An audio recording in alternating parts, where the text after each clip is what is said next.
Ya, bismillahirrahmanirrahim. Assalamualaikum warahmatullahi wabarakatuh. Selamat pagi Bapak dan Ibu peserta Prospek Talk 10. Salam sejahtera dan salam sehat untuk kita semua. Masih dalam suasana pandemi COVID-19, diharapkan Bapak dan Ibu senantiasa menerapkan protokol kesehatan sebagai bentuk upaya pencegahan penularan virus COVID-19. Oke, perkenalkan saya Fatra dari Prospek Institute.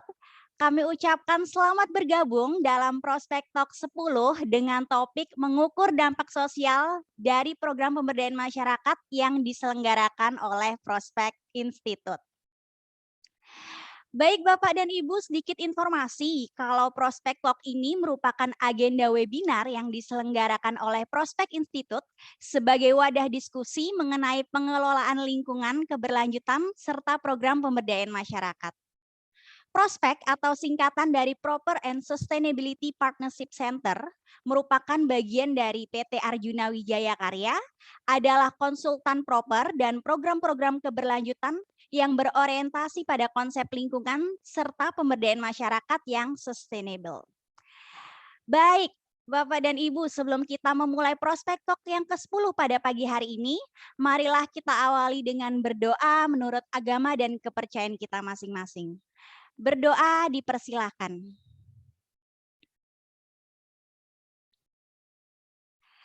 Selesai. Baik, izin menyapa para narasumber Prospek Talk ke-10 yang sudah bergabung bersama kita secara daring pada pagi hari ini.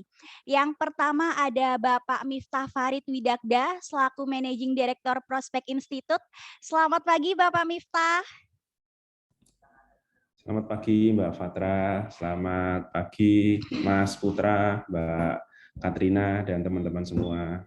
Selamat pagi. Baik, selanjutnya untuk narasumber kita yang kedua ada Ibu Katrina Inandia. Selamat pagi Ibu Katrina. Selamat pagi Mbak Fatra, selamat pagi Bapak dan Ibu semua. Baik, terima kasih Bu Katrina. Yang selanjutnya narasumber kita yang ketiga adalah Bapak Putra Pamungkas dari UNS Fintech Center. Selamat pagi Bapak Putra. Pagi Mbak, Assalamualaikum. Mas Miftah, Mbak Katrina, selamat pagi semuanya. Waalaikumsalam warahmatullahi wabarakatuh. Baik.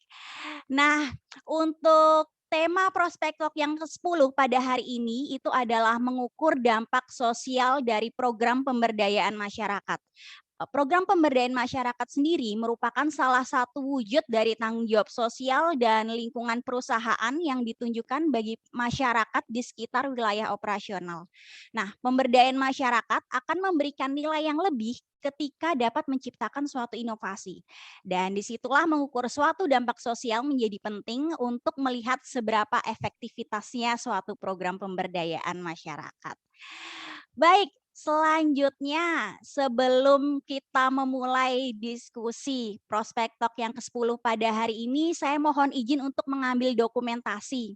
Untuk virtual background sudah tersedia di kolom chat. Monggo Bapak dan Ibu dipersilahkan untuk mengaktifkan kameranya dan mungkin nanti juga memberikan reaction.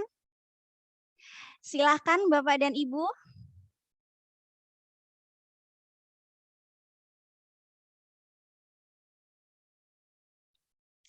Oke, saya hitung 1, 2, 3. Oke, boleh kita ulang kali ya sekali lagi. Siap? Oke. 1, 2, 3. Baik, terima kasih Bapak dan Ibu sudah berkenan untuk mengaktifkan kamera untuk kami dokumentasikan. Oke, sedikit informasi Bapak dan Ibu untuk link absensi. Nanti akan kami bagikan di saat sesi diskusi dan nanti materi yang akan dipresentasikan juga akan kami kirimkan melalui email bersama dengan sertifikat setelah agenda Prospek Talk selesai. Dan langsung saja kita mulai untuk diskusi Prospek Talk 10 pada pagi hari ini akan dipimpin oleh moderator kita yaitu Bapak Dedo Kevin Prayoga. Nah, Bapak Dedo ini merupakan lulusan dari UIN Jakarta. Selama masa studi, Bapak Dedo merupakan mahasiswa yang memperhatikan isu kesejahteraan sosial industri, manajemen kebencanaan, dan kesejahteraan sosial internasional, serta pemberdayaan masyarakat. Dan saat ini Bapak Dedo adalah bagian dari RMC Prospek Institute, member of Arjuna Wijaya Karya. Baik, kita sapa dulu. Selamat pagi Bapak Dedo. Selamat pagi Mbak Fatra. Selamat pagi. Bagaimana kabarnya Bapak? Sehat? Alhamdulillah baik Mbak. Baik, sudah siap untuk memoderatori Prospek Talk 10 pada pagi hari ini? Ya, sangat siap sekali Mbak. Baik, silakan kepada Bapak Dedo, waktu dan layar kami persilahkan. Baik, terima kasih Mbak Fatra atas layar dan kesempatannya. Sebelumnya, Assalamualaikum warahmatullahi wabarakatuh. Saya ucapkan selamat datang dan terima kasih kepada Bapak dan Ibu. Salam sejahtera untuk kita semua. Tak lupa kita panjatkan rasa puja dan puji syukur kehadirat Allah Subhanahu wa Ta'ala yang telah melimpahkan rahmat dan karunia-Nya sehingga kita dapat berkumpul pada acara webinar hari ini. Saya Dedo Kevin, senang sekali pada pagi ini diberi kesempatan untuk menemani Bapak dan Ibu sekalian dalam agenda Prospek Talk 10 dengan topik mengukur dampak sosial dari program pemberdayaan masyarakat yang diselenggarakan oleh Prospek Institute. Izin menyapa kembali nih narasumber kita pada pagi hari ini yang sudah bergabung. Yang pertama ada Bapak Miftah Farid Widakda. Selamat pagi Bapak. Pagi Mas Dedo. Bagaimana Pak kabarnya hari ini Pak? Alhamdulillah baik ini. Semoga selalu sehat kita. Baik Pak. Oke, untuk narasumber yang kedua ada Ibu Katrina Inandia. Selamat pagi Ibu. Selamat pagi Mas Dedo, selamat pagi semuanya. Bagaimana Bu kabar hari ini Bu? Alhamdulillah baik, semoga semuanya juga sehat ya. Ya amin. Sekarang posisinya di mana nih Bu? Kita di Amarta itu work from anywhere, jadi anywhere aja, bisa di mana aja. Ya. Baik, untuk peserta yang ketiga nih, ada Bapak Putra Pamungkas dari UNS Fintech Center. Mungkin saya agak sedikit beda menyapanya. Bonjour, Pak Putra. Bonjour. Halo Mas Dedo. Oke, apa kabar Pak hari ini Pak? Alhamdulillah sehat-sehat. Baik, posisi sekarang ada di mana nih Pak? Ini di kampus Mas. Oh di kampus, oke baik. Baik. Mungkin boleh diberi tepuk tangan secara virtual dulu nih kepada narasumber kita pada pagi hari ini. Oke baik, tanpa berlama-lama langsung saja ke acara inti pada Prospek Talk pada pagi hari ini. Narasumber yang pertama yang akan menyampaikan materinya yaitu merupakan Head of Impact and Sustainability Amarta. Anyway, Amarta itu apa ya? Amarta merupakan pionir fintech atau finance teknologi peer-to-peer lending online di Indonesia. Amarta yang berhasil menghubungkan pemilik modal dengan pengusaha mikro pedesaan melalui pinjaman modal. Dengan bisnis model yang diterapkan hingga saat ini, Amarta berhasil memberikan dampak sosial berkelanjutan berupa peningkatan capability dan meningkatkan kesejahteraan masyarakat. Sebelumnya saya akan membacakan CV-nya terlebih dahulu. Ibu Katrina ini merupakan lulusan sarjana Universitas Indonesia dan master di program studi komunikasi politik Universitas Paramadina. Saat ini Ibu Katrina sebagai Head of Impact and Sustainability Amarta yang mencakup dalam peningkatan strategi dan kegiatan berkelanjutan berfokus kepada membangun kerangka kerja SDG, kegiatan dan keterlibatannya bersifat pemberdayaan perempuan, penelitian dan kerjasama CSR, serta dampak program. Sebelumnya Ibu Katrina ini bekerja di BSD dan jurnalis di CNN Indonesia. Pada kesempatan kali ini, Bu Katrina akan membahas tentang kontribusi Amarta sebagai perusahaan fintech yang memiliki komitmen dalam program pemberdayaan masyarakat berfokus kepada UMKM dan non-bankable community. Baik, kepada Ibu Katrina, waktu dan layar kami persilakan. Terima kasih banyak Mas Dedo, terima kasih juga ini sudah diperkenalkan. Oke.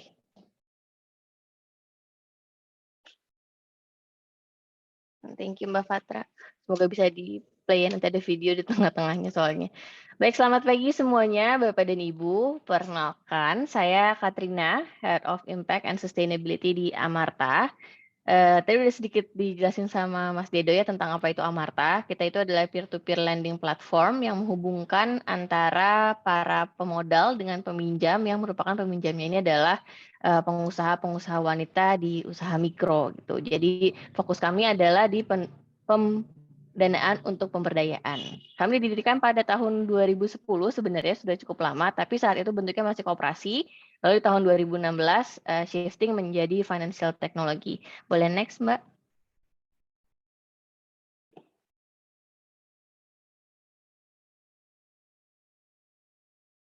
Ya, jadi ini cara kerjanya Amarta. Kita ada aplikasinya. Semoga Bapak dan Ibu udah tahu ya. Kalau misalnya belum tahu, mungkin boleh di-download aplikasi Amarta. Jadi di situ setiap pendana itu bisa memilih sendiri ibu mitra mana yang ingin didanai gitu. Jadi misalnya mau mendanai ibu yang ada di Sumatera yang fokus pada pertanian gitu, bisa mendanai ibu-ibu di sana. Dan ini kita start from very small amount, dari Rp100.000 aja itu sudah bisa mulai mendanai. Gitu, boleh next. Nah, ibu-ibu mitra yang kami danai ini semuanya itu masuk ke dalam piramida terbawah, di mana pendapatan itu merupakan pendapatan yang kurang. Jadi memang kami fokus untuk membantu ibu-ibu di piramida terbawah ini. Nah, kenapa ibu-ibu? Boleh di next, Mbak. Karena dari data riset yang kami lakukan, dari sebelum Amarta ini berdiri, kita tahu bahwa UMKM di Indonesia itu semakin bertumbuh dan semakin banyak. Ini data tahun 2021. Di 2021 aja itu ada 65 juta UMKM yang tersebar di Indonesia. Dan UMKM ini memberikan kontribusi untuk perekonomian negara itu sampai 61%. Nah, ternyata yang menarik adalah dari 65 juta UMKM yang tersebar ini, lebih dari 60% atau 64% itu dikelola dan didirikan oleh perempuan gitu. Jadi dari situ kita bisa lihat bahwa untuk mencapai kesejahteraan di Indonesia itu caranya yang paling mudah, paling tepat adalah melalui para pengusaha mikro yang perempuan-perempuan ini dulu gitu. Nah, sayangnya ternyata kami melihat bahwa perempuan itu lebih sulit untuk mengakses permodalan. Alasannya sebenarnya ada 3. Yang pertama adalah biasnya dulu. Jadi di Indonesia itu ada bias bahwa kalau perempuan itu mereka kurang terampil dalam mengelola bisnis gitu, kayak lebih cocok di rumah aja lah, masak di dapur gitu. Nah, terus sama dianggapnya juga kalau perempuan itu kalau dia punya bisnis pasti waktunya akan terbagi-bagi untuk urusan keluarga dan urusan rumah. Jadi pasti nggak fokus lah kayak gitu. Makanya susah banget tuh kalau ngasih modal ke perempuan. Dan yang ketiga adalah urusan teknologi. Perempuan selalu dianggap lebih less capable untuk teknologi dibandingkan laki-laki. Tuh. Next, boleh Mbak? Nah, karena itulah Amarta kemudian hadir. Kami hadir itu memberikan konsep bisnis yang responsible dan sustainable gitu. Jadi nggak cuma memberikan pendanaan aja, tapi benar-benar mau membantu para ibu-ibu ini. Gimana cara membantunya? Yang pertama adalah dengan awalnya dulu nih, untuk permodalan kan berarti kan kalau kita mau memodali seseorang itu ada namanya credit scoring-nya dia kan. Dari bank juga pasti ada credit scoring dan lain-lain. Nah, Amarta kita build credit scoring sendiri yang merupakan teknologi machine learning, itu udah proven untuk memberikan credit scoring kepada ibu-ibu itu. Jadi mereka yang nggak kebaca di bank, dianggapnya nggak bisa terima kredit gitu, nggak bisa terima permodalan, sama kita bisa dengan beberapa syarat-syarat itu. Nah, terus yang kedua adalah memastikan bahwa borrower-borrower ini atau ibu-ibu mitra, kami menyebutnya itu, tidak mengalami overdebt atau hutang yang menggulung begitu. Bagaimana caranya? Caranya adalah satu, kita memastikan bahwa namanya ibu-ibu ini kan penghasilannya kan tadi rendah. Kalau biasanya kalau misalnya minjem ke bank atau apa itu kan bayarnya bulanan. Nah, di Amarta kita bagi lagi, jadi pembagiannya itu pembayarannya itu nggak per bulan tapi per minggu gitu. Jadi satu, melalui repayment-nya yang kita buat lebih kecil dengan cara tenggang waktunya juga lebih mudah supaya bayarnya gitu. Jadi per minggu bayarnya otomatis lebih kecil. Dan yang kedua, ada sistem yang kita sebut dengan tanggung renteng. Tanggung renteng ini sistem yang sangat Indonesia banget, ini sistem gotong royong. Jadi ibu-ibu ini yang daftar di Amarta itu mereka tidak sebagai individu, melainkan sebagai kelompok, di mana si kelompok ini yang sebutnya majelis. Kalau misalnya salah satu dari kelompok ini ada yang nggak bisa bayar, nah nanti itu teman-temannya akan bayarin dulu. Itu yang kita sebut dengan tanggung renteng. Jadi nggak ada overdebt di dalam Amarta. Terus yang ketiga, kami melakukan pendekatan yang personal. Kan kebanyakan tuh kalau pinjaman-pinjaman, apalagi pinjol-pinjol yang nggak jelas gitu, pasti kan pas penarikan atau prepayment kan suka ada yang gedor-gedor rumah, kan udah banyak kayak video-video yang beredar gitu, atau sampai ngacak-ngacak warung segala macam gitu. Nah kalau di Amarta nggak akan ada kayak gitu, karena kita menggunakan juga yang namanya CPP atau Customer Protection gitu. Jadi kita benar-benar memastikan bahwa pendekatan personal dan ethical dalam lending tadi itu. Terus kemudian kita juga berusaha untuk mengutamakan penciptaan dampak sosial, lingkungan, dan ekonomi. Jadi nggak cuma memberikan pendanaan, tapi kita juga pastikan bahwa apa yang kita lakukan itu memberikan dampak. Dari mana taunya memberikan dampak? Tentunya dengan measurement gitu. Jadi di Amarta, apapun yang kita lakukan itu kami selalu melakukan baseline survei. Jadi kita survei dulu sebelum kegiatan atau program, dan ada end-line-nya untuk melihat dampak dari program itu. Begitu. Terus yang terakhir itu adalah terkait dengan pendanaan tadi, kita memastikan bahwa loan interest itu yang dibayarkan selalu flat, nggak ada yang namanya bunga tiba-tiba naik-naik tinggi. Boleh next, Mbak?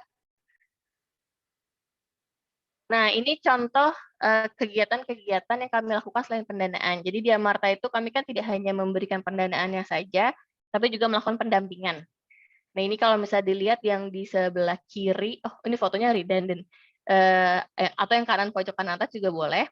Itu adalah pendampingan untuk UMKM. Jadi kita kerjasama juga dengan brand itu untuk melakukan pelatihan terhadap para BP kita. Oh, ini kayaknya tadi ada slide yang belum kemasuk, tapi nggak apa-apa. Aku jelasin dulu sedikit. Jadi di Amarta itu kan kita beroperasi di 3 wilayah saat ini, yaitu di Sumatera, Sulawesi, dan Jawa.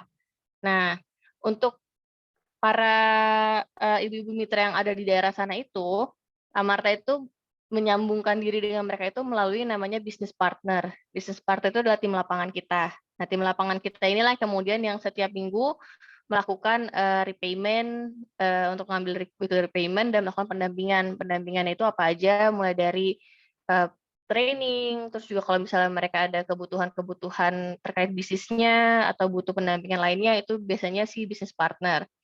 Nah, lanjut lagi ke sini. Jadi yang paling kanan atas itu bisnis partnernya kita kasih training UMKM untuk kemudian nanti mereka bisa training ke ibu-ibunya gitu. Nah, yang kanan bawah itu salah satu kegiatan kita pas awal pandemi. Karena pas pandemi kita tahu bahwa bisnis kecil tuh banyak sekali yang terdampak. Karena itu kemudian kita mengajarkan caranya pivot gitu, bagaimana mereka bisa berpindah ke bisnis-bisnis yang masih bisa mereka lakukan selama masa pandemi. Selain itu juga kita juga yang di tengah itu kita melakukan pembagian kacamata. Kenapa pembagian kacamata? Ini bukan sekedar charity. Jadi kita memastikan bahwa semua yang kita lakukan itu tidak sekedar charity, tapi juga memberikan dampak yang positif terhadap produktivitas si ibu itu. Dan yang di atas adalah disaster relief untuk banjir yang terjadi itu tahun lalu di daerah Sairempah. Boleh di next, Mbak? Nah, ini adalah salah satu program yang terakhir sekali kami lakukan di akhir tahun 2021 kemarin, di mana kita memberikan lampu bertenaga solar, 500 lampu bertenaga solar, dan juga lampu jalan untuk daerah di Sumatera Selatan, yaitu Desa Ulak Bedil dan Pedamaran, karena di sana ternyata belum ada listrik sama sekali. Jadi kami memberikan itu untuk membantu tidak hanya ibu-ibunya dan keluarganya untuk lebih bisa beraktivitas di malam hari, tapi juga untuk anak-anaknya supaya mereka bisa belajar dan ngerjain PR juga di malam hari. Boleh silakan Mbak Fatra kalau mau di-play videonya.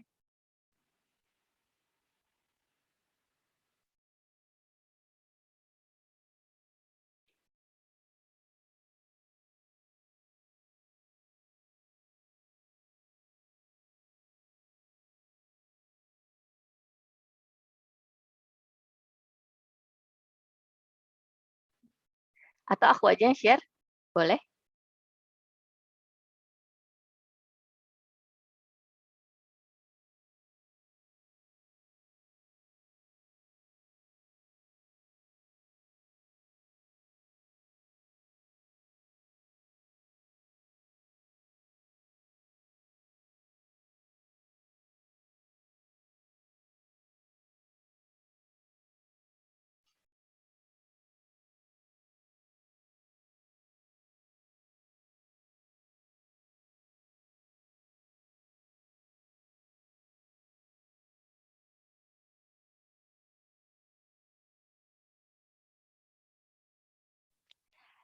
Silakan.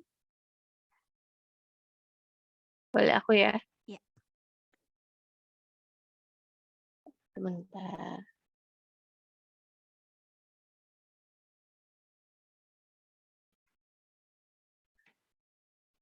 Udah kelihatan belum? Bentar aku slideshow dulu ya.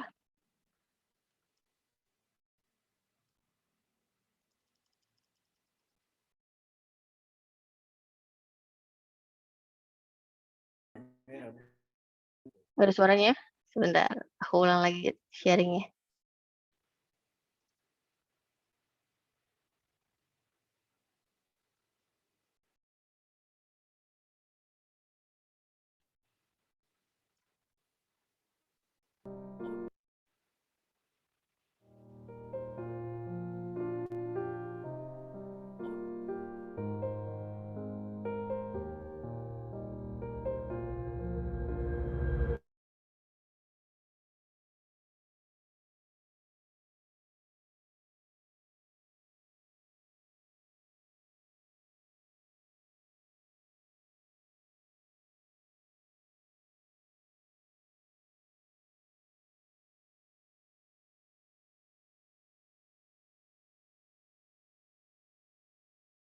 Surya baik hanya berada di rumah dan juga lampu untuk penerangan jalan umum.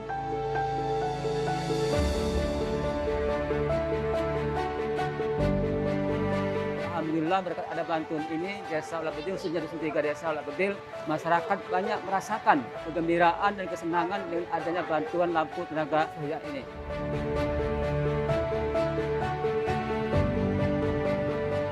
Saya selaku camat Kecamatan Indralaya mewakili Bapak Bupati Kabupaten Ogan Ilir mengucapkan terima kasih yang sebesar-besarnya kepada PT Amarta Mikro Fintech yang sudah memberikan kepercayaan kepada Desa Ulak Bedil, memberikan bantuan CSR. Mudah-mudahan bantuan yang ada ini dapat kami jaga dengan sebaik-baiknya. Sekali lagi kami ucapkan terima kasih kepada PT Amarta Mikro Fintech.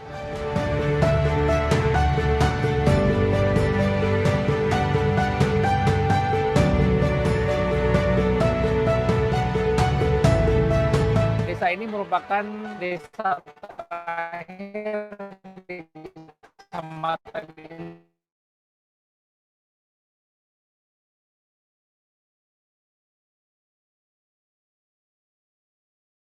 Indralaya yang belum, maka penduduk akan bisa mendapatkan produktivitas yang meningkat karena mereka bisa melakukan penerangan di rumahnya, kemudian anak-anak bisa bersekolah di malam hari menggunakan handphone, sehingga kami mengharapkan ini bisa meningkatkan produktivitas masyarakat di Desa Ulak Bedil secara keseluruhan.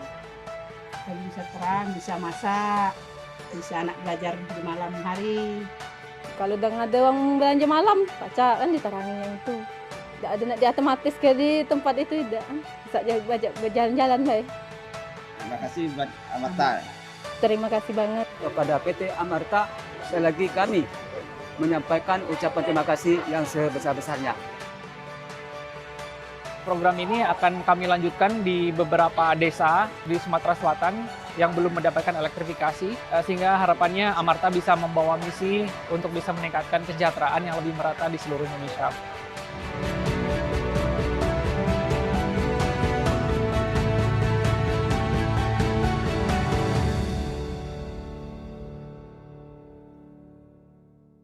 Baik, itu tadi salah satu program yang baru kita jalankan di tahun kemarin ya, terkait dengan kita memberikan lampu bertenaga solar untuk desa di Ulak Bedil dan Padamaran. Saya lanjut. Nah, tadi kan saya sempat bilang ya bahwa kita itu setiap kali melakukan apapun itu ada measurement-nya, ada baseline dan endline survey, termasuk juga setiap tahun pasti kita akan melakukan penelitian untuk melihat dampak dari Amarta itu sendiri. Nah, kemarin selama pandemi kita melakukan awal-awal pandemi itu kita melakukan penelitian juga. Ternyata dari apa yang dilakukan oleh Amarta ini melalui pendanaan dan juga pendampingan, kami mendapatkan hasil bahwa terjadi peningkatan pendapatan di ibu-ibu mitra itu sampai lebih dari 10,5%. Padahal pada saat pandemi itu kebanyakan UMKM itu mengalami penurunan pendapatan, tapi ibu-ibu mitra Amarta justru malah pendapatannya meningkat gitu. Kemudian tidak hanya dari peningkatan pendapatan yang tentunya langsung meningkatkan ekonominya secara langsung, tapi ibu-ibu Amarta ini kemudian jadi berhasil menciptakan namanya lapangan kerja. Nah, dari ibu-ibu yang kita berikan pendampingan, mereka bisnisnya lebih berkembang, mereka bisa ajak tuh tetangganya, keluarganya untuk kerja sama mereka gitu. Jadi tidak hanya ibunya, kita juga melakukan pemberdayaan terhadap orang-orang di sekitarnya. Selain itu juga peningkatan kesejahteraannya kita ukur, di situ kelihatan bahwa dari pendanaan dan pendampingan, si ibu ini jadi lebih produktif, bisa menghasilkan uang tambahan, dan anak-anaknya jadi punya kesempatan untuk sekolah. Jadi ada suatu hal yang menarik sekali yang kami temui di desa-desa itu adalah bahwa kalau misalnya satu keluarga itu punya uang untuk sekolahnya dia terbatas, dia pasti akan memilih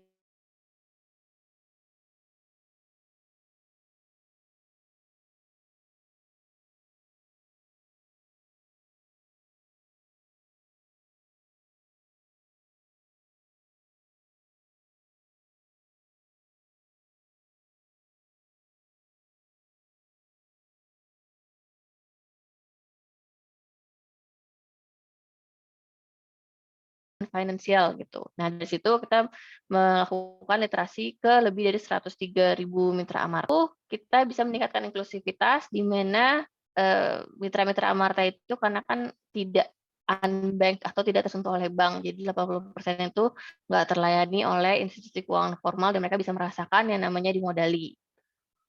Nah, semua hal yang kami lakukan ini selalu kami hitung dan kemudian kami publikasikan supaya bisa dilihat oleh para stakeholders, baik itu pendana ataupun stakeholders lainnya. Melalui apa? Melalui sustainability report yang kami publikasikan di website, bisa dilihat juga di websitenya ada page-nya sendiri.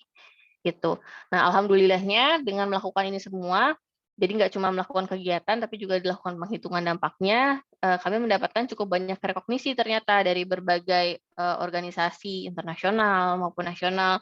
Dari situ mereka melihat bahwa memang dampak yang kita lakukan terlihat, akhirnya kami diberikan rekognisi. Kurang lebih itu dulu, Mas Dedo, yang bisa saya ceritakan dari Amarta. Saya kembalikan ke moderator. Terima kasih banyak. Terima kasih banyak juga Mbak Katrin. Ibu Katrin. Wah, ternyata peran dan kontribusi Amarta sebagai perusahaan fintech adalah tidak hanya melalui pendanaan saja ya Mbak, Bu, akan tapi mendukung dan memastikan bahwa kelompok tidak akan mengalami overdebt, pendekatan yang personal dan adanya lending etikal serta pendampingan. Tentunya yang apa ya, Amarta ini memberikan dampak yang tadi sudah disebutkan oleh Bu Katrin, yaitu peningkatan pendapatan pada kelompok. Baik, untuk untuk Bapak dan Ibu sekalian yang ingin bertanya bisa ditulis di kolom chat. Untuk selanjutnya narasumber yang akan baik, narasumber selanjutnya ini berasal dari UNS Fintech Center. UNS Fintech Center ini merupakan pusat lembaga unggulan dalam bidang fintech dan banking yang area aktivitasnya meliputi riset, baik akademik maupun terapan, serta publikasi ilmiah, pelatihan, edukasi, dan sertifikasi, serta innovation hub dan inkubator bisnis digital. Sebelumnya saya akan membacakan CV-nya terlebih dahulu dari Bapak Putra Pamungkas, merupakan alumni S1 Ekonomi UNS dan melanjutkan studi magister di Université de Limoges, France, dan PhD pada bidang economics di universitas yang sama, yaitu Université de Limoges, France. Kemudian dari banyak publikasi yang ditulis oleh Bapak Putra, salah satunya yaitu berjudul Spin of Policy, an Effective Way to Improve Performance of Islamic Banks, Evidence from Indonesia. Nah, Bapak Putra ini yang akan menjelaskan bagaimana penerapan fintech bagi masyarakat dan apa saja sih peran lintas sektor berkontribusi pada pemberdayaan masyarakat. Baik, tanpa berlama-lama kepada Bapak Putra Pamungkas, waktu dan layar kami persilahkan.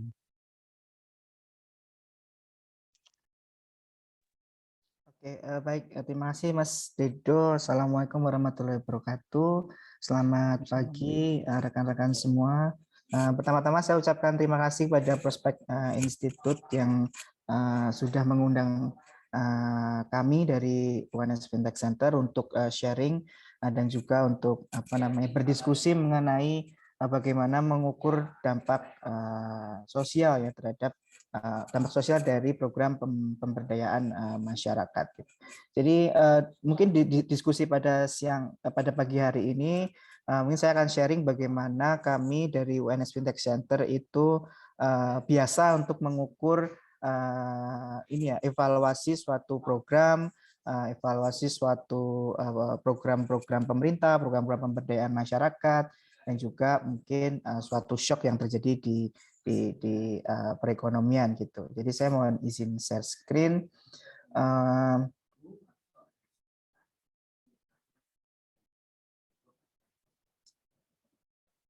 Sudah terlihat ya, Mas Rido ya? Sudah, Pak. Ini ya. Oke, jadi ini gambarnya yang Center for Fintech and Banking ya? Iya benar, Pak. Oke, ya jadi kami seperti yang disampaikan Mas Dido, kami memang adalah salah satu pusat unggulan iptek yang ada di Universitas 11 Maret. Misi kami memang pertama yaitu mengedukasi, kita juga mengakomodir mahasiswa dan juga para dosen untuk berinovasi dan juga berkolaborasi seperti sekarang ini, dan juga mendiseminasikan apa hasil-hasil dari riset kami, hasil dari inovasi mahasiswa, dan juga nanti di kemudian hari semoga bisa mengkomersialisasikan produk-produk inovasi dari Civitas Akademia UNS gitu. Jadi kami memang belum lama diresmikan, itu mungkin kita hampir 2 tahun ini kita sudah berjalan. Terus kegiatan-kegiatan kami ya selama ini adalah masih dalam bidang edukasi, terus kita juga mengadakan berbagai macam kompetisi seperti kompetisi inovasi digital di 2020, dan di 2021 kita melakukan kompetisi inovasi digital juga di tingkat internasional. Kita juga secara reguler gitu ya melaksanakan UNS Fintech Summer Course gitu ya, bagi mungkin rekan-rekan atau teman-teman milenial atau Gen Z yang mau join UNS Summer Course itu bisa join setiap tahunnya, mungkin di bulan Agustus, Juli dan Agustus ya. Di 2021, di 2020 ini kita ada dari 500 lebih dari 500 peserta gitu ya, dan dari 15 negara di dunia. Jadi ini lumayan untuk sangat bagus untuk teman-teman jika ingin mengetahui tentang perkembangan dan juga basic-basic dari fintech itu. Kita juga melakukan berbagai macam program-program untuk empower society gitu ya. Kita melakukan di edukasi ke UMKM, ke sekolah tentang financial literacy dan juga lain-lainnya gitu. Nah, kita alhamdulillah juga juga salah satu pusat unggulan di klaster 1 di Indonesia ya, pertama di tahun 2021 dan 2020. Kita nunggu semoga di 2021 ini penilaiannya sudah muncul juga, kita semoga masih juga di posisi yang sama. Kita juga melakukan banyak kolaborasi ya dengan berbagai macam stakeholders dari bidang keuangan ya, ada regulators dan juga ada venture capitals dan juga beberapa perusahaan-perusahaan fintech lainnya gitu. Nah, diskusi pada pagi hari ini mungkin saya akan fokus ke impact evaluation ya. Jadi bagaimana kita biasa untuk mengukur dampak sosial dan dari suatu program gitu. Kita biasanya menggunakan teori yang namanya, kalau dari kami kan karena saya dari akademisi gitu ya, jadi saya mungkin akan melakukan sedikit lebih teknis gitu ya, bagaimana caranya untuk mengukur suatu dampak gitu ya, atau kita sebut impact evaluation gitu ya.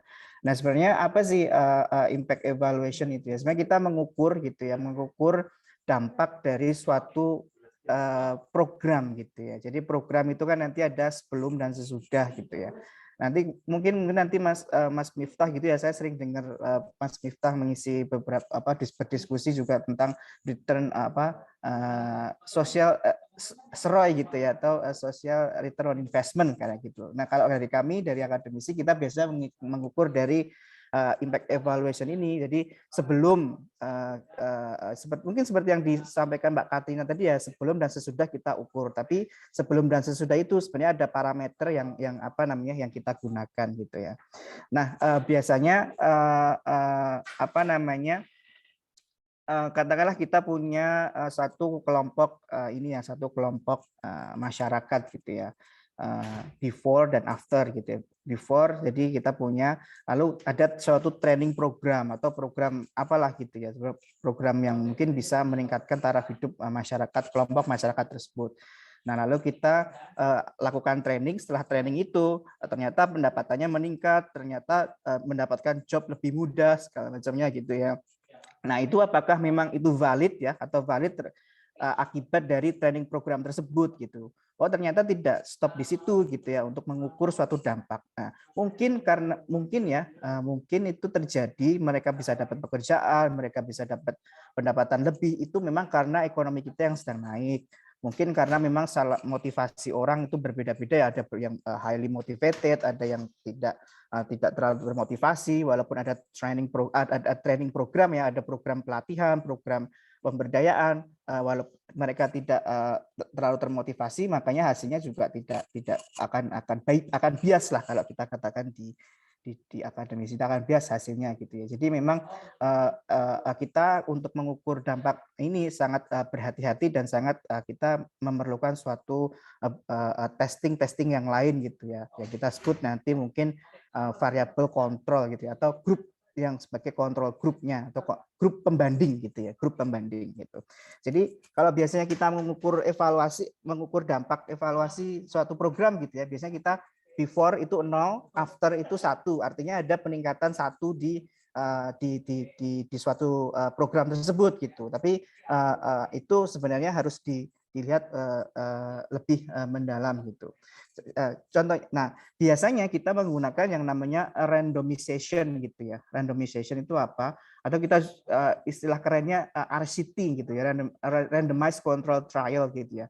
Artinya kita punya dua kelompok grup yang mirip ya, hampir sama gitu ya, atau kita secara statistik itu hampir sama umur, terus ya mungkin motivasi, terus sosial ini ya, sosial levelnya dan segala macamnya itu kita ukur hampir sama gitu ya. Kita punya dua kelompok seperti inilah gitu. Nah, jadi kelompok ini kita punya dua, yang satu kita akan kasih program, yang satu kita tidak kasih program gitu ya. Artinya yang satu kita kasih program, training program, yang satunya tidak kita kasih training program. Artinya yang nanti yang dikasih training program itu mungkin akan mendapatkan job atau taraf hidupnya lebih meningkat dibandingkan dengan yang tidak mendapatkan training program gitu.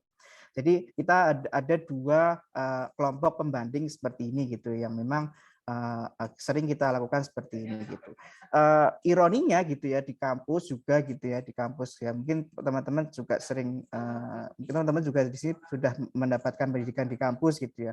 Program-program pemberdayaan masyarakat itu outputnya terkadang hanya stop di program itu dan selesai, tidak ada follow up-nya gitu ya.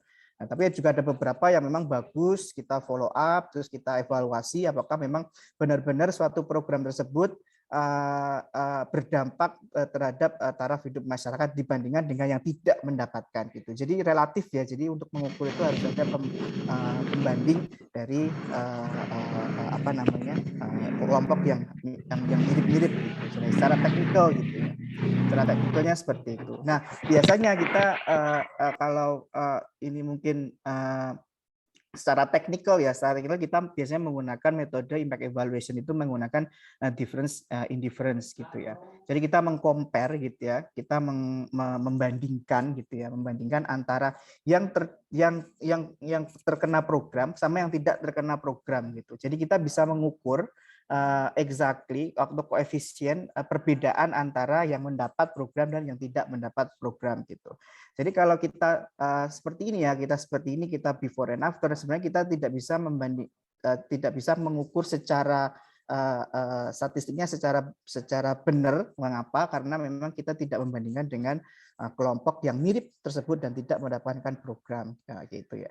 Jadi kita sering mendapatkan berbagai dengan regulator, dengan perusahaan-perusahaan itu untuk mengukur bagaimana regulasi itu bekerja dengan baik, atau apakah regulasi itu bisa benar-benar membantu gitu ya industri atau segala macam ya, kita kemarin sering diundang untuk mengukur efektivitas dan juga mengevaluasi suatu regulasi gitu ya. Nah, itu kita membandingkan seperti itu. Nah, ini kita juga sering sebut namanya quasi eksperimental atau natural experiment ya. Jadi kita punya ada suatu program dan itu dievaluasi, ada pembandingnya gitu ya. Sebenarnya ini saya membaca tornya gitu ya. Mungkin saya membaca tornya itu apa namanya, kita belajar untuk kita berdiskusi mengenai bagaimana menghitung atau mengukur dampak evaluasi dampak sosial dari pemberdayaan masyarakat. Jadi mungkin slide saya di sini mungkin terlalu teknikal, jadi mungkin saya akan skip beberapa hal gitu ya. Nah, sebenarnya apa namanya, metode ini gitu ya, itu tidak hanya untuk juga mengevaluasi program gitu ya, atau mengevaluasi suatu program pemberdayaan. Juga kita bisa mengevaluasi suatu kejadian ekonomi gitu ya. Nanti mungkin setelah ini nanti kita bisa lebih berdiskusi ya bagaimana, kalau ini kan saya mencontohkan gitu ya, mencontohkan bagaimana pembangunan gitu ya, pembangunan incinerator gitu ya, pembangunan TPA itu mempengaruhi tempat pembuangan akhir, mempengaruhi harga-harga di sekitar, harga rumah di sekitar wilayah pembangunan TPA tadi atau TPA atau tempat pembuangan sampah akhir, incinerator gitu ya. Nah, itu kan juga sangat berpengaruh ya. Kita bisa lihat apakah memang TPA itu ini ya apa namanya, bisa mempengaruhi sosial masyarakat di sekitarnya gitu ya. Nah, itu kita bisa hitung, bisa kita lakukan estimasi gitu ya, supaya program atau suatu apa namanya, corporate action gitu juga ya gitu, apakah itu juga apa namanya bisa kita mempengaruhi sosial masyarakat di sekitarnya. Kalau dalam hal ini kita bahas tentang incinerator atau TPA. Jadi kita lakukan perbandingan gitu ya. Jadi sebenarnya apa yang kita hitung gitu ya, apa yang sebenarnya kita hitung itu seperti ini. Saya gambarkan di grafik ini gitu ya. Jadi ini kami gambarkan dengan difference estimation. Artinya apa? Kita punya memang dua perspektif ya. Yang pertama adalah gitu ya, pre-treatment itu atau sebelum program, lalu ada post-treatment atau setelah program gitu ya. Nah, mungkin suatu perusahaan punya program atau regulator punya regulasi gitu ya, atau apa namanya, kementerian punya program, punya mau membangun ini di sini, mau membangun itu di sini, nah itu kita bisa evaluasi gitu ya. Nah, ini pre-treatment, sebelum treatmentnya, dan ini post-treatmentnya. Sebelumnya kita punya dua grup ya, seperti yang saya katakan di awal. Kita impact evaluation, kita membandingkan dua grup yang terdampak gitu ya, yang ada di sini, yang terdampak atau yang ikut program gitu ya, dibandingkan dengan yang tidak terdampak atau yang tidak ikut program gitu. Nah, kita punya dua hal yang sama di sini in the beginning ya, di startnya kita harusnya sama gitu ya, karena kalau beda itu mungkin akan ukurannya akan bias, akan mungkin ya motivasinya yang tadi ya, motivasi beda, level sosialnya beda, level of income-nya berbeda dan segala macamnya. Nah, setelah itu ada garis tengah ini ya, ada garis tengah ini adalah programnya dilaksanakan, regulasinya diberlakukan gitu, pembangunannya dilakukan segala macamnya. Nah, itu dilakukan, program dilakukan di sini. Nah, setelah program gitu ya, setelah program nomor garis 4 ini ya, setelah program kita harapkan gitu ya, kalau itu program yang positif, training program atau program pemberdayaan atau regulasi yang bagus gitu ya, kita harapkan bahwa kelompok-kelompok yang ikut program, kelompok masyarakat yang ikut program itu akan meningkat gitu ya, itu akan meningkat dibandingkan dengan kelompok yang tidak mengikuti program gitu. Jadi yang tidak mengikuti program dia akan tetap lurus gitu ya, dia akan tetap lurus. Yang mengikuti program dia akan secara bisa dikatakan secara eksponensial dia akan naik gitu ya, akan naik sedikit dibandingkan dia tidak ikut program.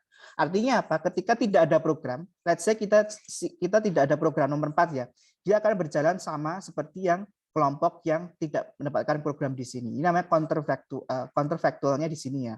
Kalau tidak ada program dia akan tetap di sini. Kalau ada program dia akan naik seperti ini gitu ya. Katakanlah income-nya akan naik lah gitu. Nah, gap antara kontrafaktual ini dan ini adalah ukuran dari program tersebut atau dampak dari program tersebut. Artinya ada peningkatan di sini gitu dibandingkan dengan dia tidak mengikuti program gitu ya. Jadi kita punya dua dimensi katakanlah, yaitu post and treatment, pre and post. Lalu juga dua kelompok, yaitu kelompok yang ikut program, yang kelompok yang tidak ikut program gitu ya.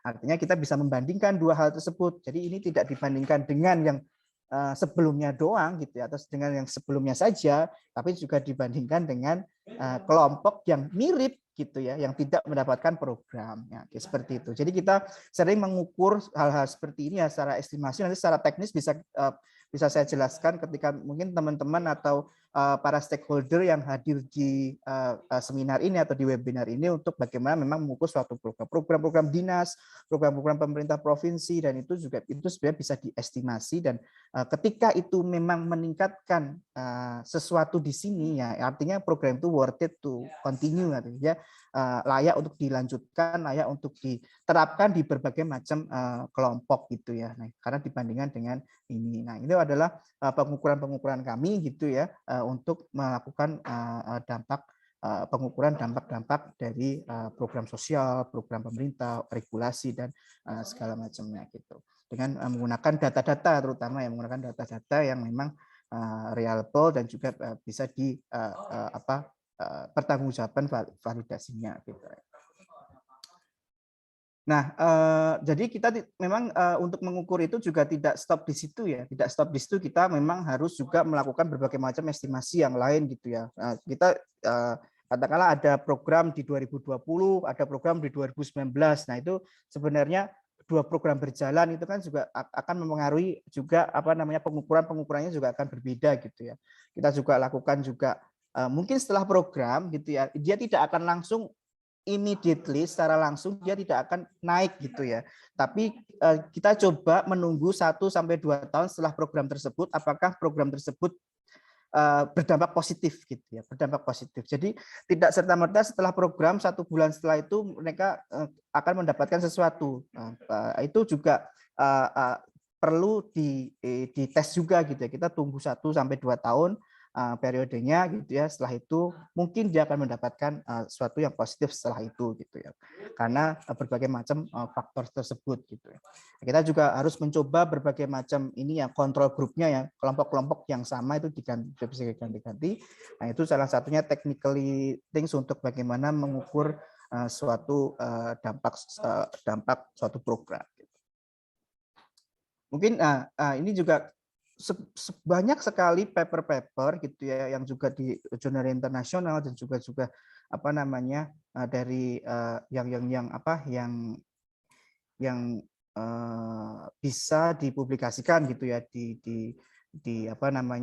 diakui di internasional terkait program-program seperti ini gitu. Seperti yang mendapatkan Nobel Ekonomi di tahun 2019 gitu ya, atau 2019 itu adalah dia gitu ya, Esther Duflo ini yang mendapatkan Nobel Ekonomi itu juga mengevaluasi suatu program Impress gitu ya, atau SD Impress zaman dulu gitu ya. Apakah memang schooling labor-nya marketnya itu apakah ada efek dari policy SD Impress zaman Pak Harto dulu gitu ya. Jadi itu juga bisa mendapatkan rekognisi internasional dan mendapatkan Nobel. Jadi ini salah satu ahli dari impact evaluation di dunia dan mendapatkan Nobel gitu.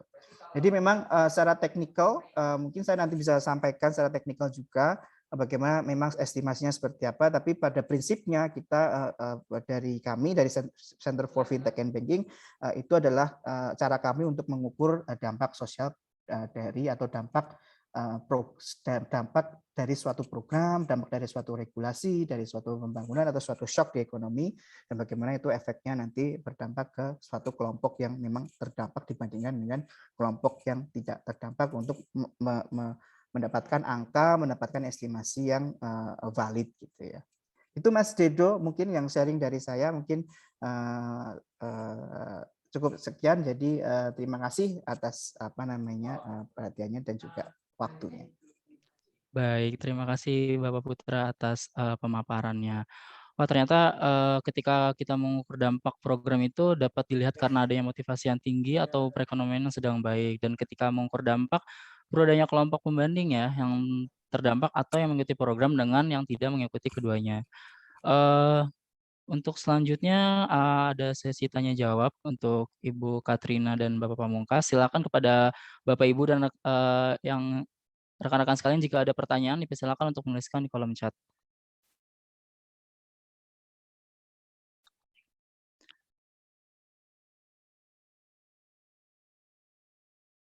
Jika tidak ada, kita akan masuk ke narasumber kita yang ketiga. Ini akan membahas tentang praktik pemberdayaan masyarakat yang telah dilakukan oleh narasumber kita ini. Penasaran kan sama kegiatan yang akan dilakukan oleh beliau? Tapi sebelumnya saya akan membacakan CV-nya terlebih dahulu. Bapak Miftah Farid Widakda menyelesaikan studi sarjana dan dari program studi Ilmu Komunikasi Universitas 11 Maret dan studi magister dari program studi Penyuluhan dan Komunikasi Pembangunan Universitas Gadjah Mada. Saat ini ia sedang menempuh studi doktoral program studi Penyuluhan Pembangunan dan Pemberdayaan Masyarakat di Universitas 11 Maret dengan peminatan CSR. Bapak Miftah juga memiliki sertifikasi praktisi keberlanjutan dan penjamin laporan keberlanjutan dari ICSP. Sertifikasi pemeringkat dampak dari IMPAK. Kemudian Bapak Miftah juga banyak mengkaji tentang pemberdayaan masyarakat, komunikasi pembangunan, CSR, dan pembangunan berkelanjutan. Artikel buku yang telah diterbitkan pada jurnal bereputasi yang terindeks Sinta hingga Scopus dan memiliki beberapa hak kekayaan intelektual tentang kajian dampak seperti model emas, SRA, dan SPI. Bapak Miftah telah berpengalaman lebih dari 5 tahun mendampingi perusahaan dalam mengembangkan program pemberdayaan masyarakat yang berkelanjutan dan membantu perusahaan mendapatkan penghargaan tertinggi di bidang CSR dan pemberdayaan masyarakat seperti Proper. Nah, sudah tidak sabarkan Bapak Ibu sekalian untuk mendengarkan pengalaman dari Bapak Miftah. Waktu dan tempat pada Bapak Miftah dipersilakan. Ya, baik Mas Dedo, terima kasih.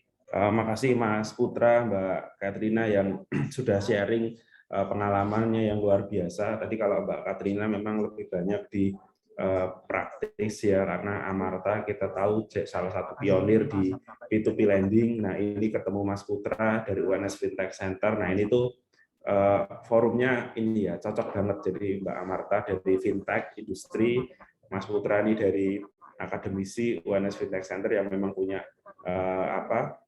expertise di situ juga. Nah, diskusi saya mungkin akan mencoba melengkapi ya dari yang tadi Mbak Katrina sampaikan terkait dengan apa yang dilakukan Amarta bersama dengan women ya tadi fokusnya trust and bankable ini kan menarik sekali. Terus Mas Putra tadi juga menyampaikan bagaimana cara mengukurnya. Nah, ini kami di Prospek itu juga akan sharing beberapa, mungkin sama seperti Mas Putra, kita akan sharing beberapa metode ya untuk mengukur ya seberapa berdampak sih sebuah program itu.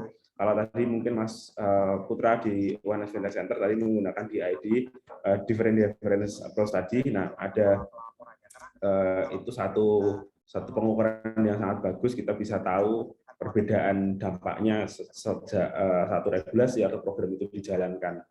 Nah, kalau yang kami sampaikan di sini, kita akan mulai dari ada dua hal ya yang nanti akan saya sampaikan. Pertama, ragam program pemberdayaan masyarakat. Yang kedua, nanti beberapa mengukur dampaknya.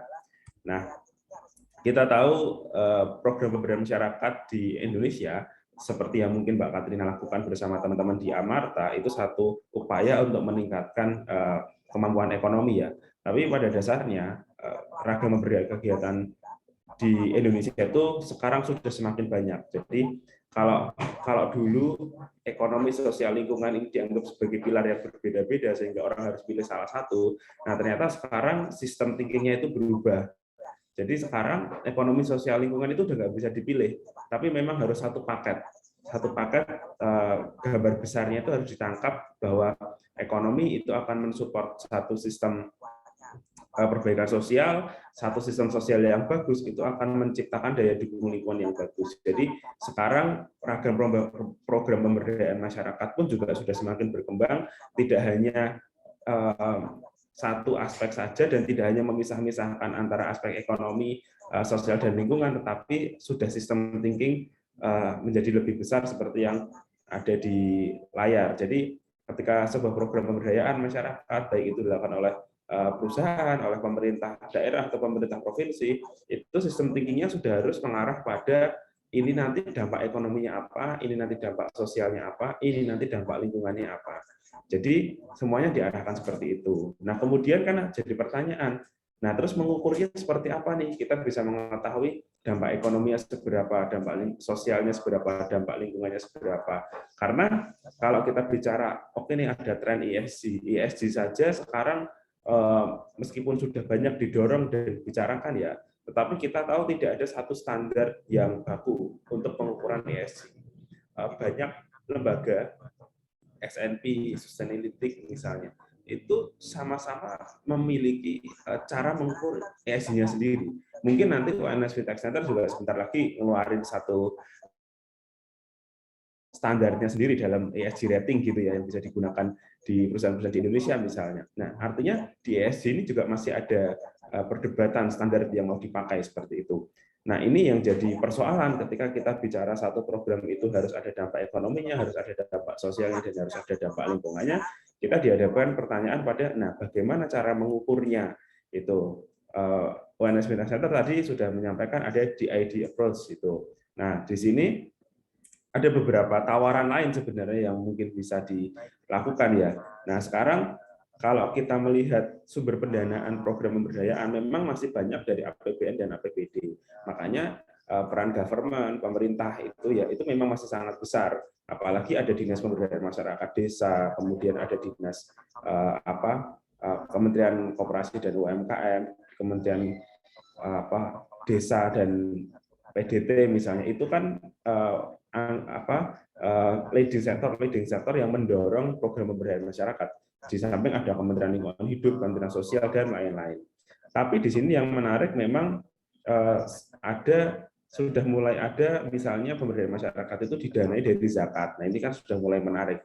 Kemudian yang kedua dari P2P lending yang tadi mungkin teman-teman Amarta lakukan. Nah ini artinya sudah mulai banyak nih sumber pendanaan yang digunakan untuk program pemberdayaan masyarakat. Jadi tidak hanya bertumpu ke government saja nih yang harus melakukan pemberdayaan, tetapi korporasi melalui CSR-nya juga bisa, bahkan dana desa yang ada amat dari Undang-Undang Desa itu juga bisa dilakukan untuk kegiatan pemberdayaan masyarakat. Jadi sudah mulai banyak sumber pendanaan yang digunakan untuk kegiatan ini. Nah, akibatnya apa sih ketika sumber pendanaannya makin banyak? Kita bisa melakukan lebih banyak kegiatan pemberdayaan masyarakat di level terbawah. Kalau tadi Amarta yang Amarta lakukan itu bagus banget, yang unbankable itu bisa diraih.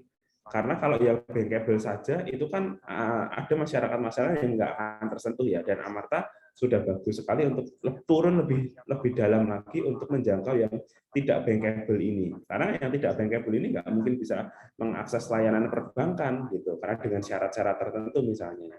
Artinya kegiatan pemberdayaan masyarakatnya mandek dong kalau nggak bisa diakses. Nah, ada opsi-opsi lain yang ini sudah semakin banyak. Kemudian kalau kita bicara tren ya, trennya dalam tanda kutub ya.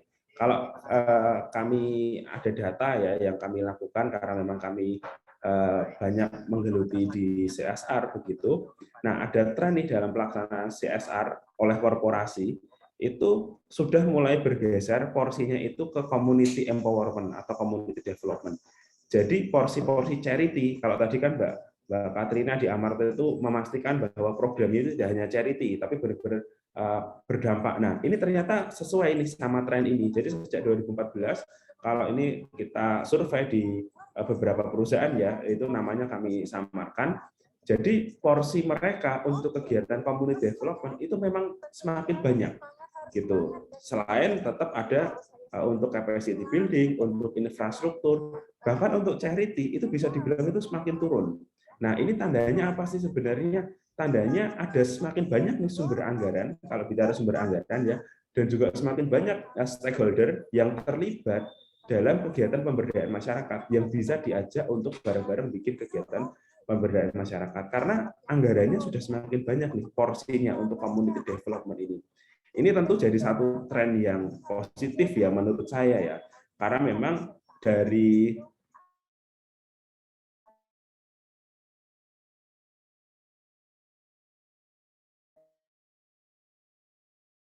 banyak capacity building, meskipun 3 aktivitas ini juga tidak boleh dilupakan begitu saja ya, tetapi pada dasarnya community empowerment atau community development ini dianggap sebagai salah satu pendekatan yang nanti impact-nya itu bisa lebih banyak itu. Kemudian, nah mengukurnya gimana nih? Gitu, mengukurnya gimana nih?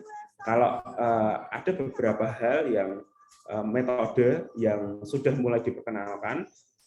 Pertama, kita bisa mengukur lewat SROI, Social Return on Investment. Ini satu pengukuran yang sudah relatif paling lama dibanding yang lainnya ya kalau di paparan ini, karena sudah mulai dirilis itu tahun 2008 ya di Inggris pertama.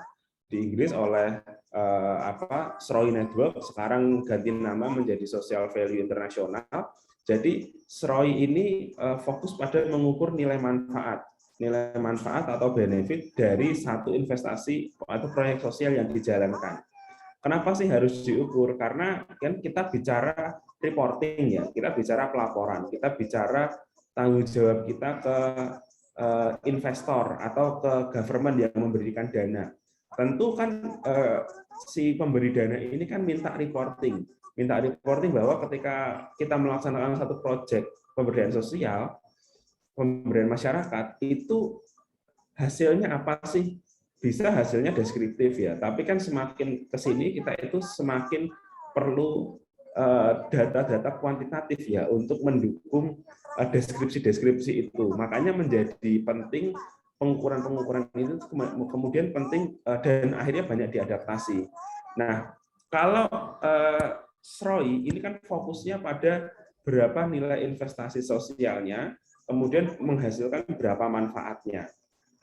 Jadi misalnya pemerintah daerah atau satu perusahaan itu melaksanakan satu program pemberdayaan masyarakat di suatu desa atau suatu UMKM dengan dana 100 juta, kemudian ini akan diukur benefitnya. Nah, diukur benefitnya. Itu fokusnya SROI. Nah, kemudian kalau ada lagi nih, ROSI. Nah, ada SROI, ada ROSI. Nah, ROSI ini relatif baru karena baru diperkenalkan dari NUU itu 2021 kemarin. Kalau ROSI ini sebenarnya semangatnya itu sejalan dengan ESG.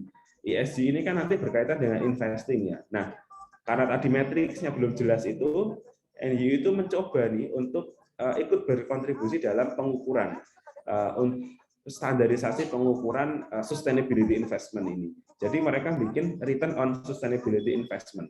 Nah, bedanya apa? Kalau ROSI ini mengukur nilai solusi keberlanjutannya dibanding dengan resiko kalau praktek lamanya diteruskan. Nah, jadi bedanya ini. Jadi kalau SROI tadi itu mengukur nilai manfaatnya dibanding satu nilai investasi proyeknya. Kalau ROSI ini mengukur nilai solusi yang dihasilkan dibandingkan dengan cost yang akan dikeluarkan jika existing practice-nya ini tetap dilanjutkan. Misalnya kita tetap menggunakan PLTU misalnya, itu kalau dilanjutkan itu nanti ada cost-nya berapa. Kalau kita shifting ke solar panel misalnya, itu nanti nilainya itu berapa. Nah, ini dibandingkan. Kalau ROSI seperti itu. Nah, kami juga punya nih satu metode ya, meskipun mungkin ini bukan metric base seperti SROI dan ROSI, karena memang ini lebih banyak kami gunakan untuk mengukur program-program yang kita assessment untuk proper emas ya. Kami menggunakan namanya metodenya emas ini, Environmental Management Assessment Survey. Kalau ini kita mengukur performa pengelolaan lingkungan. Nanti di sini kita juga mengadaptasi penilaian SROI-nya juga. Nah, ini modelnya SROI, nanti teman-teman bisa baca lebih lanjut. Tapi memang ini saat ini SROI ini bisa dibilang yang paling banyak. masih yang paling banyak digunakan karena memang sudah hampir 15 tahun ya metode ini ada dan sudah banyak diadaptasi juga oleh banyak industri, banyak pemerintah juga mengadaptasi perhitungan ini karena dianggap bisa memberikan angka, impact-nya berapa. Jadi ketika ada satu program, ini kan biasanya kalau teman-teman di perusahaan atau termasuk di pemerintah daerah ya, ketika mengusulkan satu proyek atau satu kegiatan atau satu program, kan ada angkanya. Kemudian kan diminta, ini angka nih baliknya gimana nih, dalam bentuk apa nih. Nah, SROI ini bisa mengakomodasi perhitungan ini. Itu nanti bisa dipelajari lebih lanjut di internet, banyak metode-metode tentang SROI. Nah, contohnya seperti ini. Ini kami ambil dari beberapa studi yang kami lakukan. Ini nama perusahaannya kami samarkan ya. Jadi ada 4 ini contohnya. Jadi yang hijau muda ini adalah investmentnya, investasi atau anggaran yang dikeluarkan untuk proyek, untuk program pemberdayaan masyarakat. Yang hijau tua itu adalah benefitnya, nilai benefitnya. Yang di bawah ini adalah angkanya ya, jadi skornya lah. Jadi beberapa program pemberdayaan masyarakat yang dilakukan itu skornya itu sudah bagus-bagus. Jadi di atas 1, ada 1,72, 2,8 dan lain-lain. Ini menunjukkan bahwa sudah mulai diukur manfaatnya, diidentifikasi dan ternyata manfaatnya itu lebih besar daripada nilai proyeknya. Ini kalau SROI ini beberapa perusahaan yang kami lakukan studi ya, itu skornya seperti ini. Nah, kalau ROSI tadi ini adalah menghitung solusi. Jadi menghitung nilai solusi yang dihasilkan, nilai dampak ya, nilai dampak solusi yang dihasilkan dari perubahan terhadap resiko yang saat ini ada. Jadi praktek existingnya apa, itu punya resiko. Nah, kalau praktek existingnya ini di shift ke satu praktek yang lebih sustainable, itu nanti menghasilkan nilai berapa sih? Karena kan ini kita shifting ke situ ya. Ini orang mau ganti pakai listrik dari PLN atau pakai solar panel misalnya di rumah, di level rumah tangga. Itu masih pikir-pikir lebih hemat mana ya nanti. Nah, ini memungkinkan untuk perhitungan-perhitungan itu. Nah, ini contohnya nih beberapa juga. Jadi ada 4 juga. Jadi biaya atas solusi itu sama benefitnya itu sudah diukur, sudah mulai diukur. Memang ROSI ini belum banyak digunakan karena memang baru saja nih metode digunakan dirilis itu tahun 2021 ya. Jadi belum banyak, tapi sudah mulai digunakan sejalan dengan semangat ESG ini. Jadi semangat ESG ini kemudian memang mendorong ROSI ini diadaptasi. Kalau SROI memang agak susah ya karena basisnya proyek. Kalau ini kan basisnya resiko itu. Dan ESG itu juga resiko. Jadi sejalan itu.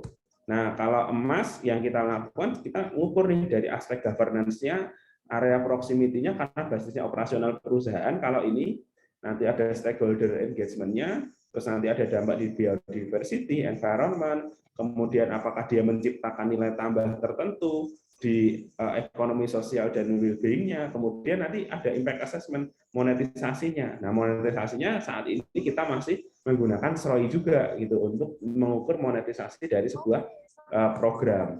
Nah, beberapa yang sudah kami ukur misalnya seperti ini. Jadi ada skornya 68, 66, 71, 76. Ini nama perusahaannya kita samarkan. Nah, artinya apa? Nilai-nilai ini adalah mengukur performa pengelolaan lingkungan mereka. Semakin tinggi nilainya itu nanti semakin baik, dan kita punya benchmark-nya dari beberapa yang sudah kita lakukan, itu kita bikin benchmark. Nah, kita juga sekarang sedang menggagas untuk karena ESG ini ya, semangat ESG ini kan accountability, transparansi gitu. Kita sedang menggagas untuk membuat satu platform benchmarking SROI. Memang basisnya masih SROI ya, karena yang paling banyak digunakan saat ini masih SROI, sehingga masyarakat publik itu bisa tahu nih program-program yang dijalankan oleh government, oleh korporasi itu dampak sosialnya atau kalau diukur impact assessment-nya lewat SROI itu yang paling tinggi siapa sih? Ini berfungsi sebagai nanti masukan. Kalau misalnya skornya rendah, jangan-jangan ada yang salah dalam pengelolaan pemberdayaan masyarakatnya. Jangan-jangan penerima manfaatnya hanya segelintir orang saja. Jangan-jangan programnya enggak sustain atau programnya itu datang dikasih duit selesai. Nah ini nanti akan jadi masukan untuk hal-hal itu nanti namanya benchmark SROI Rapid Assessment namanya ya. Itu nanti kita akan rilis bentar lagi. Pada dasarnya kita mau mengukur dampaknya itu yang bagus mana, yang kurang bagus mana, supaya bisa untuk perbaikan. Dan kita akan membuat ini secepat mungkin ya, sedigital mungkin, supaya semua orang, semua pihak itu bisa menggunakan, tidak membutuhkan waktu yang banyak itu. Nah, sejalan dengan tren ESG ini kan kita bicara ESG ya. Sekarang ini semuanya dikaitkan dengan ESG. Meskipun tadi ada dispute soal standarisasinya ya, Mas. Sekarang masih jadi perdebatan.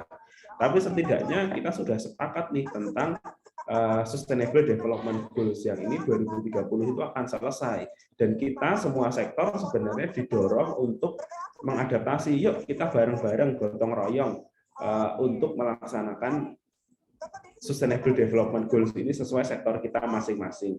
Nah, kaitannya sama ekonomi misalnya yang dilakukan Amarta tadi, itu saya jadi ingat ya, Mbak Katrina, tanggung renteng. Jadi dulu ada beberapa wilayah yang kami dampingi itu juga punya skema tanggung renteng, enggak? Misalnya di Bontang itu ada satu koperasi sapi,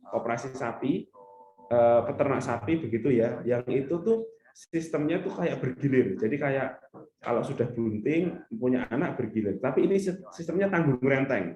Jadi dari awalnya program ini hanya 4 sapi, sekarang ini sudah bergulir, sapi bergulirnya itu tuh menjadi 36 sapi. Nah, ini bisa berhasil karena sistem tanggung rentengnya itu tadi. Jadi akhirnya kelompok-kelompok kecil dibuat mungkin kayak dasa wisma gitu ya. Jadi 10 rumah yang paling dekat itu jadi satu majelisnya kalau tadi bahasanya Amarta ya. Dan ini menjamin sistem sapinya ini bergulir, sehingga di desa itu, dari desa yang awalnya tidak jadi tidak dikenal sebagai peternakan sapi begitu ya, sekarang itu sudah dikenal sebagai peternakan sapi. Nah, ini juga satu upaya sebenarnya untuk align ke tujuan SDGs ini, di mana peningkatan ekonomi itu jadi salah satu penggeraknya mau tidak mau. Nah, itu beberapa yang mungkin kami sampaikan. Jadi fokusnya adalah bahwa program pemberdayaan masyarakat itu sekarang didorong, apalagi dengan adanya ESG, semuanya bicara ESG, semuanya bicara SDGs, tapi ada pertanyaan, ngukurnya gimana, laporinnya gimana, nanti aku reporting ke pimpinan misalnya atau ke stakeholder gimana. Nah, ini ada beberapa alternatif, bisa pakai SROI, bisa pakai ROSI. Nah, kalau kami biasanya melakukan pakai emas itu tadi. Dan semoga jadi satu tambahan diskusi ya untuk kita pagi ini. Mungkin itu, Mas Dedo, saya kembalikan ke... Baik, terima kasih Bapak Miftah atas pemaparannya. Ternyata ragam program pemberdayaan masyarakat di Indonesia itu dapat diukur dengan indikator sosial, ekonomi, dan lingkungan, yang mana sumber pendanaan program pemberdayaan masyarakat itu tidak hanya bertumpu kepada dana APBN dan APBD saja, sehingga dana yang sudah banyak sumbernya tentunya program pemberdayaan masyarakat itu akan semakin meluas, dan tentunya ini akan berdampak kepada kesejahteraan masyarakat. Nah, tadi juga Bapak Miftah juga sedikit menjelaskan juga tentang metode-metode yang dapat digunakan dalam perhitungan dampak program, yaitu SROI, ROSI, dan emas.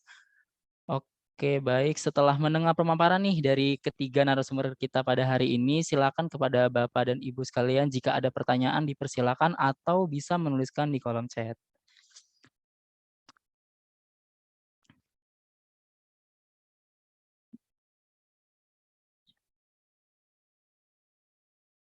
Mungkin ada yang ingin open mic terlebih dahulu untuk bertanya?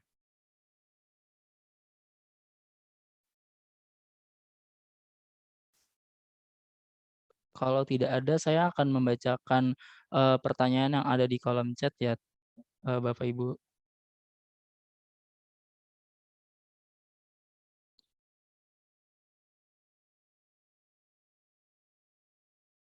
Baik, pertanyaan pertama kepada Ibu Katrina Inandia. dari Nana Binti Santoso, Universitas Pajajaran. Pertanyaannya itu, bagaimana caranya UMK bergabung dengan Amarta? Apakah Amarta melakukan survei terhadap UMK yang ingin digandeng atau UMK yang mengajukan diri untuk bergabung?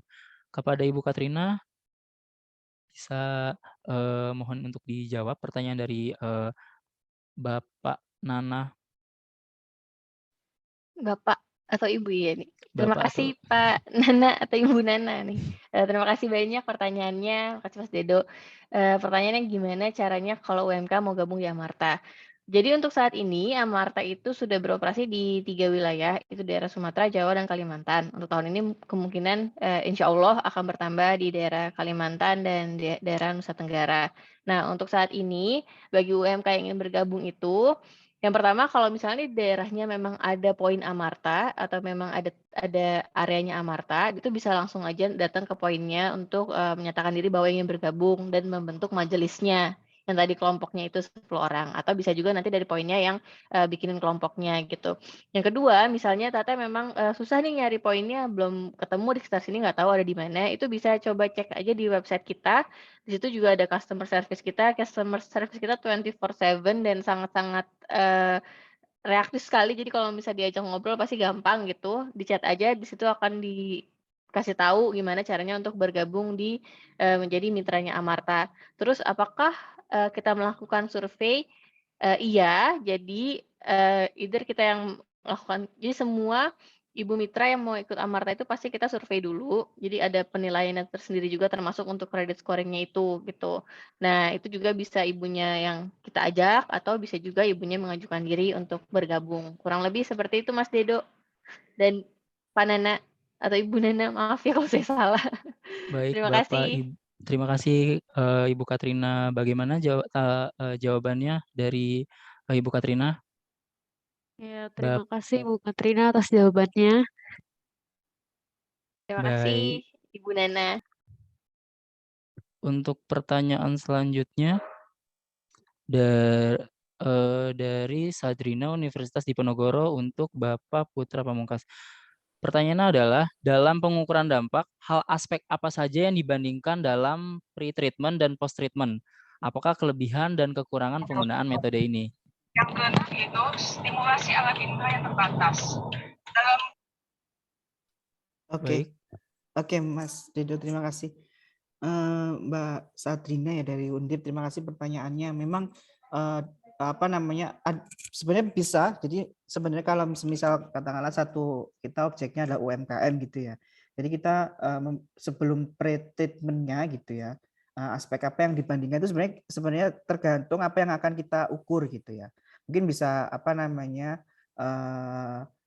kalau untuk karakteristiknya mungkin bisa sama-sama dia asetnya sekian gitu ya, atau income-nya sekian, jumlah pegawainya sekian gitu ya. Jadi pre-treatment-nya gitu ya, sebelum ada treatment tersebut, mereka kelompok UMKM yang dibandingkan itu relatively sama gitu ya, atau relatively bisa dibandingkan gitu. Jadi akan beda hasilnya ketika kita membandingkan dua kelompok yang berbeda gitu. Misal yang ini UMKM-nya baru levelnya 5 pegawai gitu ya. Lalu yang satu dibandingkan dengan UMKM yang sudah 15 pegawai, itu mungkin akan akan berbeda gitu ya. Nah, akan berbeda ketika kita membandingkan dua kelompok tersebut gitu. Jadi kita pastikan sebelum program atau sebelum itu kita punya treatmentnya atau punya kontrol grup atau kelompok kontrol yang memang sama untuk dibandingkan dengan kelompok yang ikut program gitu. Lalu apa kelebihan dan kekurangan penggunaan metode ini gitu ya? Sebenarnya kelebihannya memang kita bisa melihat sebenarnya dampak yang real gitu ya, atau dampak secara statistik gitu ya, dibandingkan dengan kelompok yang tidak mendapatkan program, yang mana itu relatif sama dengan yang mendapatkan program gitu. Artinya kita membandingkan suatu hal dengan apple to apple gitu ya, istilahnya, bukan apple to melon gitu ya. Nah gitu, jadi kelebihannya seperti itu. Kalau kekurangannya, nah memang kekurangannya ini adalah ini memang membutuhkan suatu ini adalah natural experiment gitu ya, membutuhkan suatu perhitungan atau estimasi yang memang harus hati-hati gitu. Bahkan juga relatif nanti bisa cenderung bias ketika memang terjadi kontrol grup atau kelompok kontrol yang memang tidak sama gitu ya, atau juga programnya itu multiple program dan segala macamnya. Tapi ini bisa diatasi dengan nanti ada sensitivity analisis sensitivitas gitu ya, dengan replacement beberapa hal gitu. Jadi memang ini metode yang juga ini ya banyak digunakan di dunia gitu ya. Jadi international practice-nya juga ada gitu untuk mengukur dampak seperti ini. Jadi namanya randomized control trial gitu ya, kalau teman-teman mungkin nanti akan cari di internet atau di mana gitu. Begitu mungkin Mas Dedo. Terima kasih pertanyaan Mbak Sadrina, semoga bisa menjawab. Terima kasih Mas Putra atas jawabannya. Bagaimana Ibu Sadrina dengan jawaban Bapak Putra, apakah sudah menjawab? Baik, terima kasih Bapak Putra sudah menjawab. Oke, baik. Pertanyaan yang ketiga itu dari Bapak Joseph Aldo Irawan, Universitas Dian Nuswantoro Semarang. Kepada Bapak Miftah, pertanyaan pertama, apakah memungkinkan Pak untuk menjalin kerjasama pengabdian antara universitas dengan pihak prospek atau dengan Bapak Miftah? Yang kedua, bagaimana cara untuk menyajikan hasil data survei yang baik sebagai bahan uji dan dapat menarik perhatian agar program pengabdian tersebut dapat goal? Kepada Bapak Miftah, dipersilakan. Ya baik, makasih Pak Joseph. Jadi kami sangat terbuka Pak untuk kerjasama dengan kampus. Kita juga banyak kok teman-teman dari kampus di sini yang masih aktif, di teman-teman dosen juga banyak yang bareng-bareng kita lakukan riset bareng-bareng di sini juga banyak Pak. Jadi silahkan, kita sangat terbuka. Kemudian yang kedua, kalau terkait dengan data survei ya, jadi memang ada banyak Pak, ada banyak jenis survei dan masing-masing jenis survei tentu punya cara menampilkan yang berbeda-beda ya. Nah ini tergantung, kita nggak bisa bahas di sesi ini sepertinya karena terlalu banyak ya jenis surveinya apa, disampaikan ke siapa, konteksnya apa, itu perlu pendalaman yang berbeda-beda. Tapi pada dasarnya ya kita harus menyampaikan insight-insight yang paling penting didengar ya, bukan paling penting untuk kita sampaikan atau yang pengen kita sampaikan, tapi yang paling penting didengar oleh pembaca data kita, itu sih. Mungkin itu Mas Edo. Oke, baik Bapak Miftah, terima kasih atas jawabannya. Bagaimana Bapak atas jawaban dari Bapak Miftah, apakah sudah menjawab? Terima kasih Pak Miftah untuk jawabannya. Oke, baik. Kepada Bapak Ibu sekalian, apakah ada pertanyaan yang ingin disampaikan lagi kepada narasumber kita?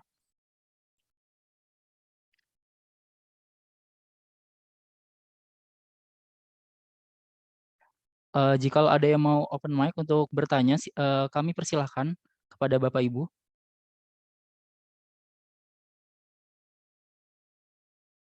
Baik, sepertinya tidak ada.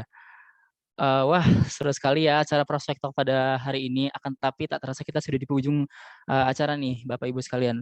Semoga apa yang sudah kita dengarkan tadi dapat menjadi inspirasi untuk kita terus dapat produktif dan berkarya. Saya mohon pamit undur diri. Selaku moderator mengucapkan banyak terima kasih kepada para narasumber dan peserta webinar sekalian. Mohon maaf bila ada kekurangan dalam memandu pada acara Prospek Talk kali ini. Terima kasih. Wassalamualaikum warahmatullahi wabarakatuh. Saya kembalikan kepada MC.